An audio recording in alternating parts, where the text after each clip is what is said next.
Hey everybody, welcome back to another video. Oh my goodness, I have stuff to get caught up on with you guys. I know we're doing so well for videos and then life. Yes, I got some new hardware. Oh my goodness, it has been a month. Not how I thought my June month would go, but here we are. So I can't go into too much detail of it. It is a workplace injury. I got bit by a dog. But man, do I want to share my doctor's experience with that. So that was fun. So after the incident happened, I honestly thought I was fine. I was like, oh, whatever, it's adrenaline, it's fine. I've been bit before, it's not a big deal.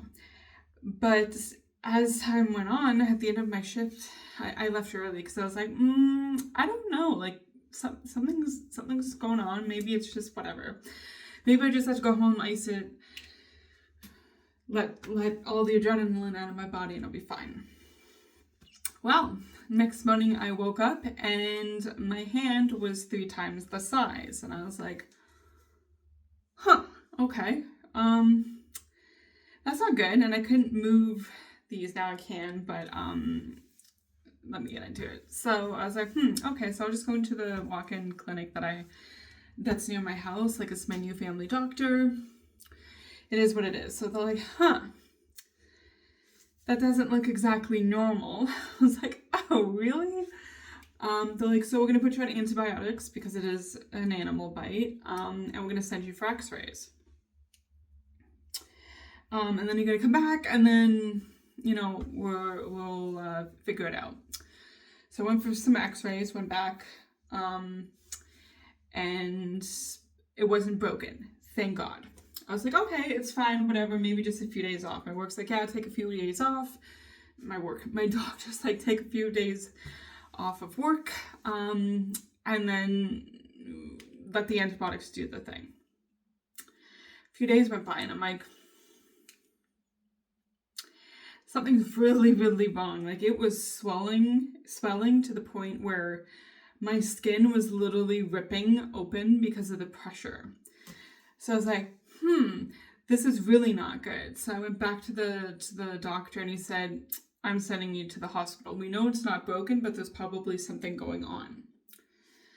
So went to the ER. That was fun. Great people there. Saw the intake nurse. Then I went to my designated area in the hospital, saw the doctor, and he said, that doesn't look exactly normal. I was like, well, yeah. He's like, how long have you been on antibiotics for? I was like, well, a couple days. And he says, well, it's probably not infected, but there's probably something else going on. I was like, yeah, probably. He's like, have you had x-rays? And I said, yeah, nothing's broken. He's like, well, I'm going to send you for another x-ray just to cover all bases. And I'm going to give you a tetanus shot because at the clinic they didn't give it. He's like, well, it's kind of like now, but he's like, never. I'm just going to give you a fast acting one. And I'm going to put you on another round of antibiotics. So I was like, cool. He's like, not that it's infected, but this is just to cover everything. I was like, okay, cool. So high dose antibiotics, that's fine. Came back from the x-ray and he said, yeah, nothing's broken. He's like, but the swelling is really concerning. He's like, I'm pretty sure it's tendon damage, so I'm going to send you to a plastic surgeon. I was like, fantastic. He's like, well, because it's swelling so much and like, it's your hand, so you're moving around. He's like, have you been back to work? I'm like, no, like I literally can't. And like my family doctor's like, well, what if, like, yeah, you can go and do like office things. He's like, but what if something happens? What if a dog jumps on you and stuff? So he wanted me off until the swelling went down. The ER doctor's like, well, you're going to a plastic surgeon and I'm going to put you in a cast. I was like, oh, cool beans. He's like, because I want it stabilized, because this is not good. I was like, okay, cool. Luckily, because it was in the ER, I was able to see the plastic surgeon the next day. So he is a bit of an idiot. And I'm sorry, but like I've never met somebody that was, wow. He cared more about his hair than he cared about his patients. Now this guy specialized in a plastic surgeon, but he was more into bones than anything. So when I went there, I was taken out of the cast, but I was put into another cast to help stabilize it. It was like a less chunky one because those fuckers weigh a ton, man. And he's like, well, nothing's broken. He's like, but the swelling is a bit of a concern. I was like, well, yeah. So he's like, so you're on a new antibiotics. I was like, yeah, a new round of antibiotics. He's okay, well, I don't want you at work for 2 weeks. So I was like, huh, why? He's like, because I'm really concerned about this. He's like, I know it's not broken, as he's flicking his hair. He's like, but, you know, we need this to heal up. I was like, okay, cool. Whew. So that was fun. 2 weeks off, dealing with stress. These antibiotics kicked my ass. I was sleeping for like 13, 14 hours, man. I was like, damn, like this is like insane. Like I would go to bed at like 9 a.m. and wake up at like 11:30 in the morning. I was like, sorry, go to bed at 9 p.m. and wake up at 11:30 a.m. I was like, what the shit? What the shit? I've never slept, like, what? And that went on for about a week. And then I had to wait for another week for the antibiotics to leave my system. Hands still swelling. I can have movement. So after the 2 weeks, I went back to the plastic surgeon. He's like, well, there was no bone damage, so use your hand. I'm like, that's great. So he took me out of that kind of cast splint thing and he put me in this. And because he's like, well, you know, you need to start moving it. I was like, I am. I have been able to move it because the thing that he put me in was a more, not solid cast, but I was able to like use a stress ball and use my fingers, right? So I was moving it, but it's painful. I mean, like this is painful shit, man. Damn. So he's like, so you have to go back to work. Like, you need to go back to work. I was like, yeah, well, yeah, no shit. He's like, okay, so, like, I don't know what else I can do for you because I'm a bone specialist. I'm like, that's fucking great. So I went back to my other doctor, to my family doctor. I was like, hey, this is what's going on. I need a weight limit for my work because, like, I am not doing 200-pound dogs. Are you kidding me? We don't know what's going on with that. So I was sent to another doctor because he was going on vacation. He's like, so this lady's going to take over your casework. I was like, okay, cool, fine, whatever. So I was explaining everything and she's like, it's 100% tendon damage. And she's like, and there's a circulation situation that's going on. Maybe like where I was bit, it was just at that right thing where it hit a nerve or something that relates to circulation. So now I'm off to see a specialist for that. I went back to work last week on a weight limit. Boy, it is freaking painful, man. And my fingers still swell, and it's just like, bruh, it's painful. And I'm just like, well, great. This is like another thing. And I mean, I literally, like, the dog showed no signs of stress, and the bite was literally out of nowhere. So again, not my fault, which is great, but it still sucks. I mean, it's part of the job, but it's just like, god damn, why me? So yeah, I'm dealing with that. That's been a fun month. And I was kind of like in a low mental kind of space, like, because I mean, this is shit, okay? It's very frustrating. Like, I want to do more, but I can't. It kind of took a hit on my mental health. I'm not kidding. Like, I wasn't like, it's very hard to explain. And I've also been dealing with some other stuff. And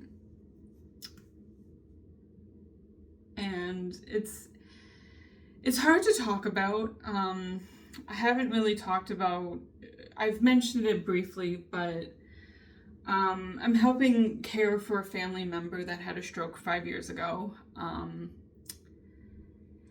it's a lot. Because I'm an emotional support person for a lot of people in my family, that's kind of in this situation, or I'm like kind of the one taking it on because, my brother has his life, so I kind of had to take it on to help our parents. And I don't know if it's because I was in therapy and stuff, but I feel like I'm a stronger person. And it's kind of frustrating because this family member that I'm helping care for, and I know this is going to sound dramatic, but it's a well-known thing.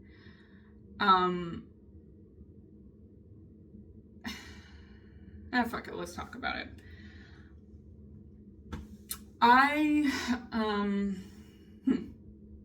Yeah, okay, let's peel back the layers on this. A lot of my family members don't like me, have never liked me. I know that sounds very dramatic and like childish, but it's just fact. A lot of my family members are older. We didn't have a lot in common because of the age gap, but I've also talked about this. A lot of my family members have always kept me at a high standard to my brother. My brother was the eldest out of the two of us. He did great things. He did well in Taekwondo. He, went across to Europe to compete in Taekwondo. He's always done like higher education. Like he went through anthropology. He started business. He's had multiple businesses. He's married and stuff. And all through my life, a lot of my family members have compared me to my brother. And that I put a lot of stress on me, growing up as a child, of like, I always have to be better. I always have to be at my brother's level. I always have to be like my brother. And that really fucked me up, especially during the high school time, where it's like a lot of my family members were like, we're so disappointed in you. You're disgusting. You're a shit daughter. You're a shit family member. You're pathetic. That was tough to swallow through that high school time. And then after that, I've talked about this, why I always thought that I had to make up for that, because I thought that I was a shit person, that I've admitted to you guys multiple times, I did not make good choices back then, but I was an immature, I was young, and in an abusive relationship. Who makes good choices at that point, so I always felt like I had to like apologize to them for being fucked up, I guess. And also, I was diagnosed at a young age with ADHD. I think I was 6 or 7 at the time. And a lot of my family members frowned upon that. And there were times, and, I've heard stories about this where,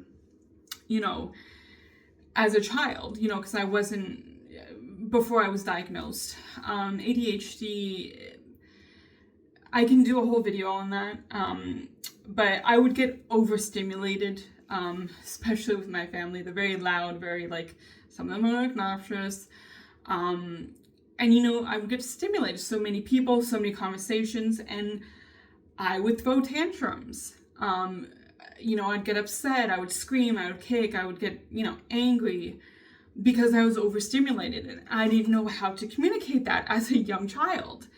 And a lot of my family members, they never let me live that down, saying that I was a shit child, that I gave my parents a hard time, that, they were so glad that, my parents worked with me after I was diagnosed, and I'm always going to be thankful for that. But there are some family members that have in the past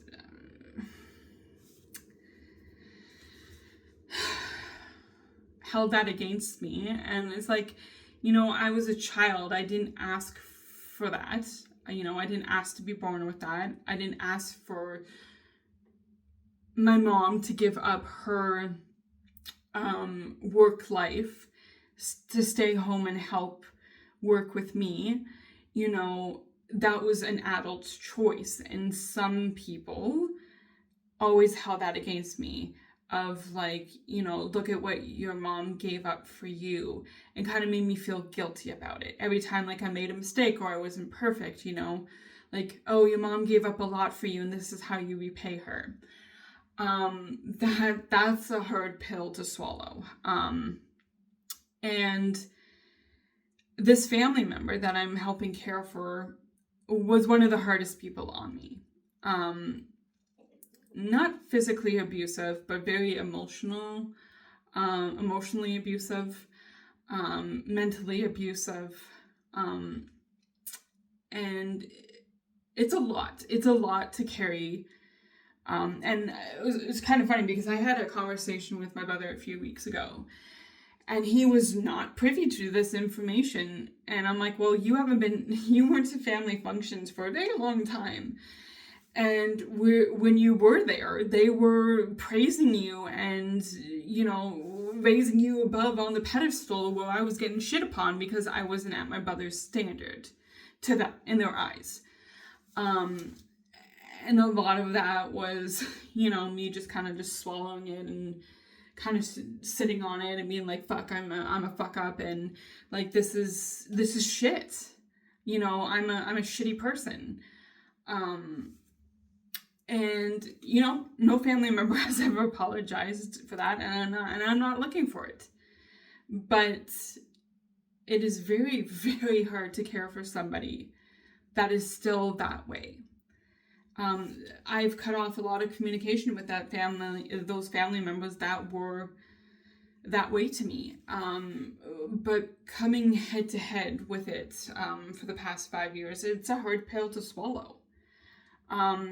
Especially when you're kind of like your parents' emotional support. They dump their shit on me. I'm kind of like their therapist that they just dump everything on me. Related to the situation, sometimes not even related to the situation, and I'm just like, okay, cool. But like, what about me? And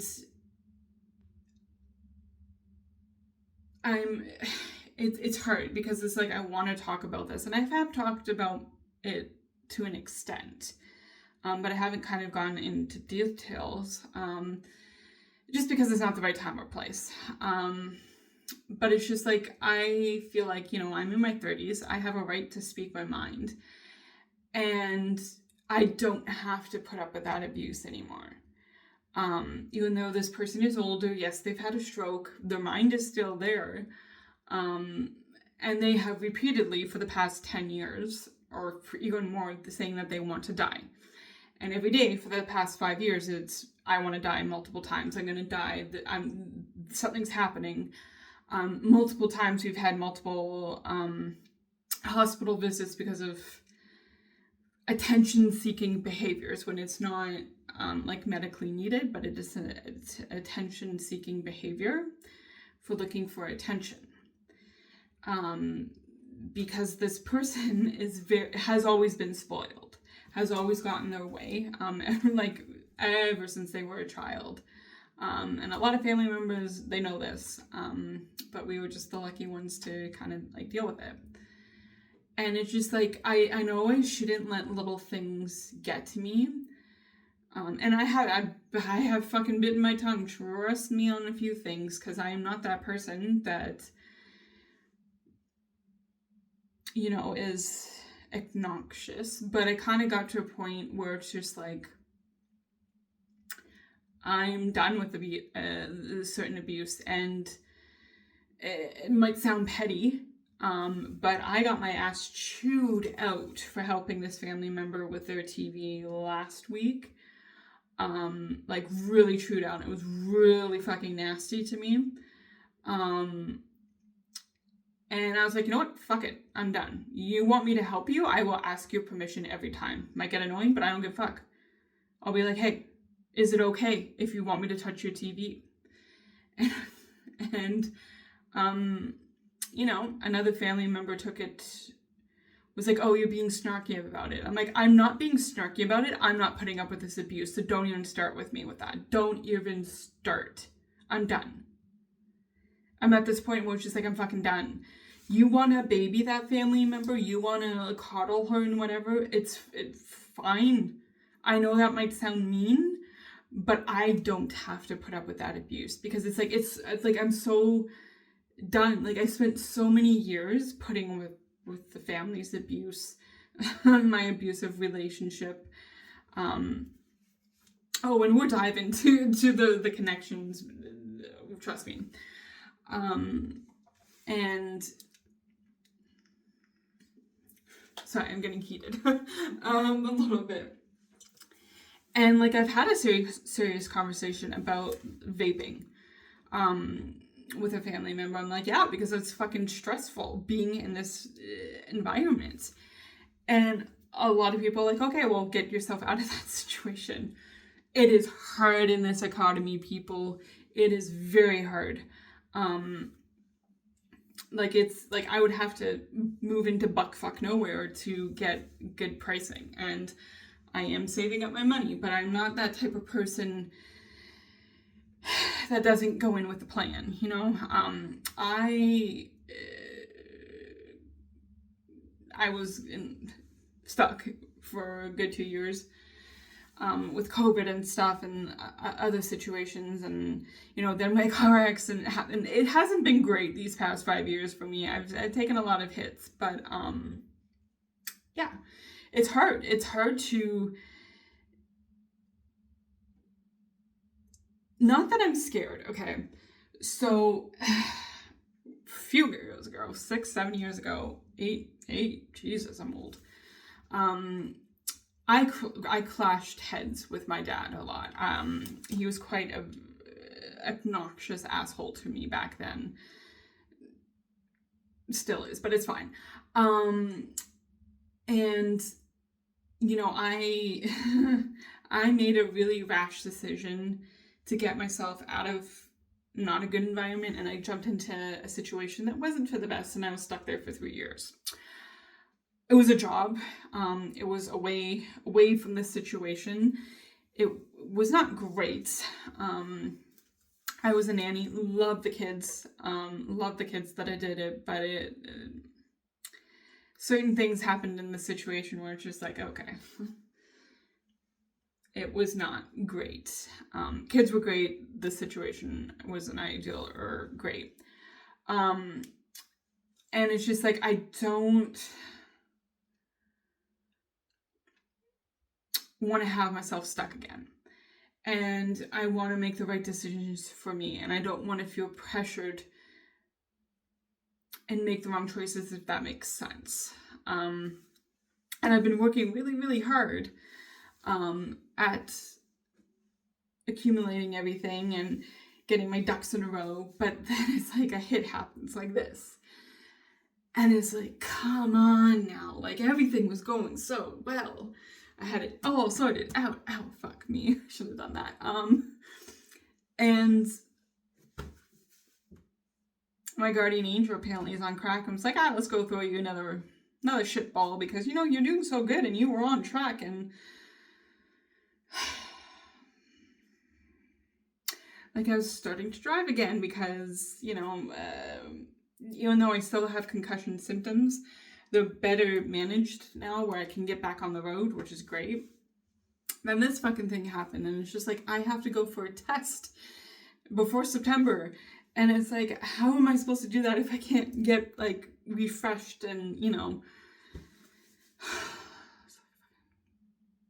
one thing after another, guys. It's been a journey these last month or so, a little bit more than a month. And it's just like, there was a lot of shit building up, and it's just like, sometimes the little jabs that certain family members have at me, like today, my godfather was in town visiting us, and we went out for a fucking 6 a.m. morning walk. That was fun.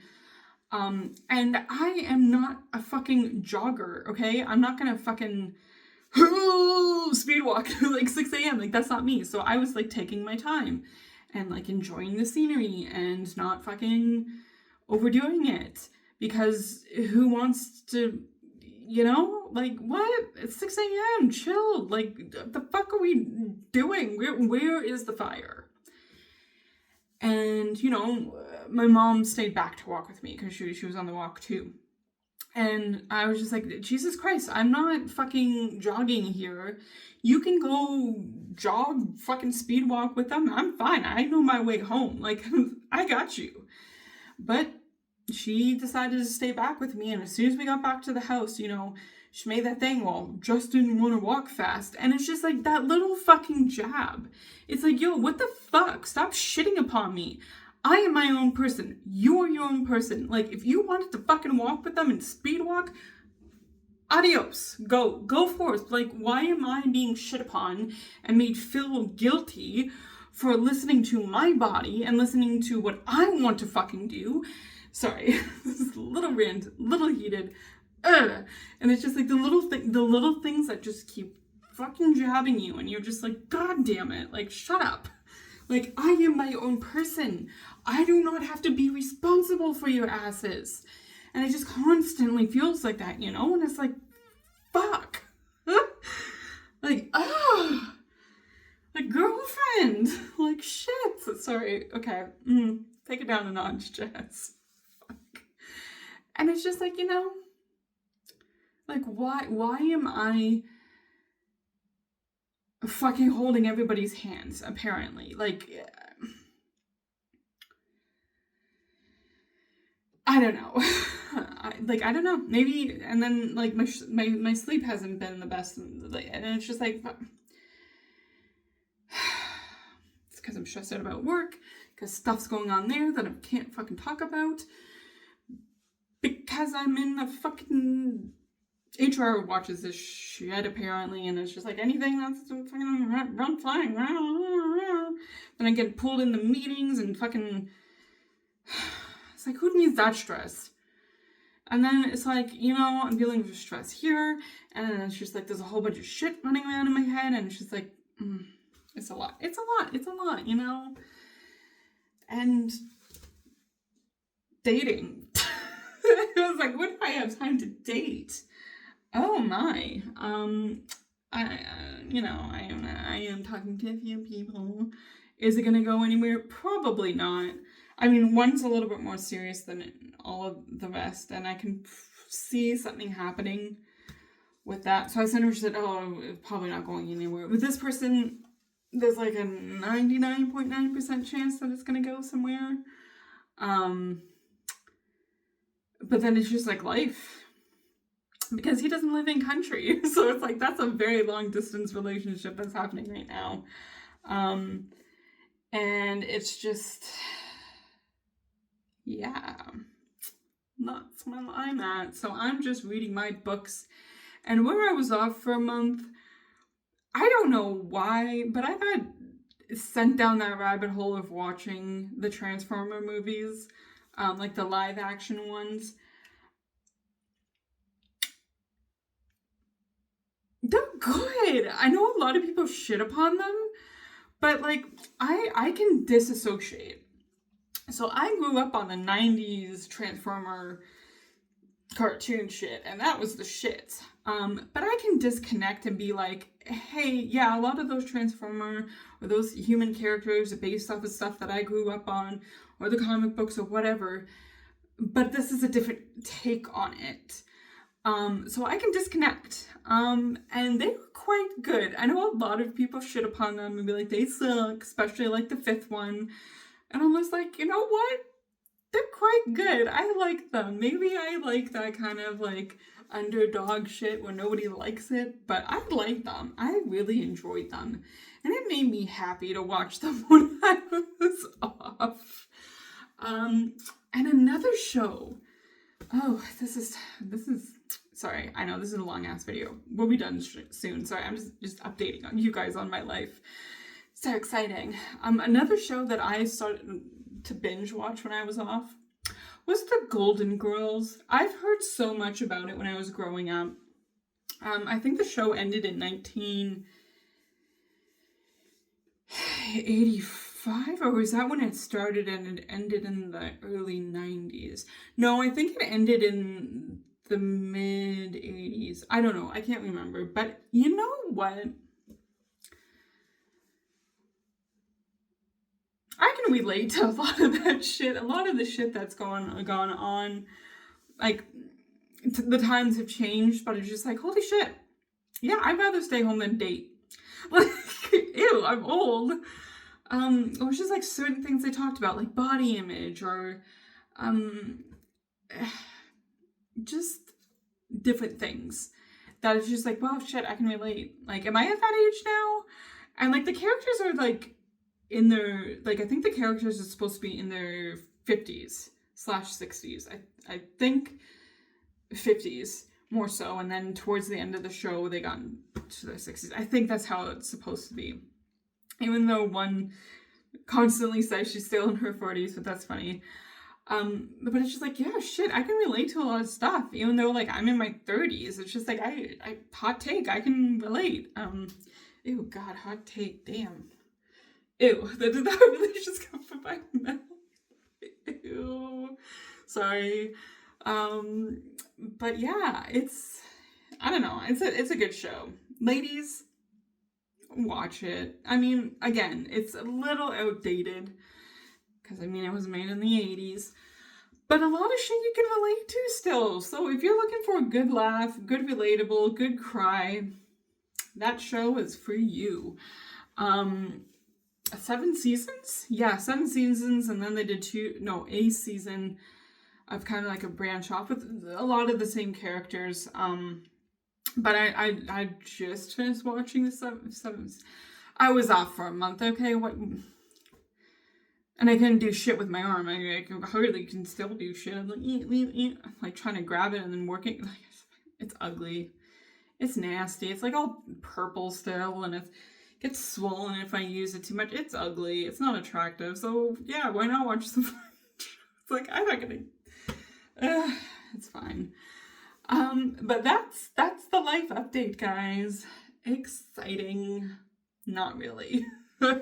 More stress than anything. But like I said, I'm gonna try to get back on here more frequently. I am not 100% gonna be like, hey, it's gonna be daily or weekly, because life just likes to, throw me a curveball. There we go. Speaking of stress, once in a while. I'm sorry, I'm just playing with my hair a lot. I just got it done yesterday by my godfather. He is talented. I don't know if you guys can see it, but it's like a grayish blonde. I love it. I really do, and it's kind of pretty, but it's kind of like falling all over the place, and then it itches and it tickles, and it's like, ew. Sorry, it's weird. It's fine. I'm a weird duck, okay? We've established this since I started this YouTube channel. I am a weird duck. And I'm okay with that. Like I said last video, guys, I'm quite comfortable in my skin now. I know I'm an odd duck. That's fine. I'm an odd bird. I don't, fit into everybody's box, and that's okay. I like my little box. It's a cute box. Anyways, guys, I will leave it there. I hope everybody is having a wonderful start to the summer. Like I said, mine's been off to a great start. Tomorrow is Canada Day here in Canada, so woohoo, happy Canada Day to everybody. In the States, your celebration is next weekend, so happy July early 4th. Stay safe, everybody. This world is really off its rockers these days, but we'll get through it together. So yeah, what should you chat? Oh my god, those words just came out of my mouth. I'm dealing with like 2 hours of sleep in the past 2 days, so yay. Anyways, guys, we'll chat soon. I know I have some questions to get caught up on, guys, and I would do that. If you guys have any fresh comments or questions, drop it below. And I have piled from other videos, so we're going to be doing that. I just wanted to jump on here and be like, hey guys, I haven't forgotten about you. Life's just been, fucking with me. But I'm keeping my spirits high, guys, and I'm keeping you all in my thoughts. I've missed you guys. So I hope to see you soon. Remember, never give up, always keep fighting. You're enough, and you're very much loved. Until the next video, guys, stay safe and be kind. See you guys soon.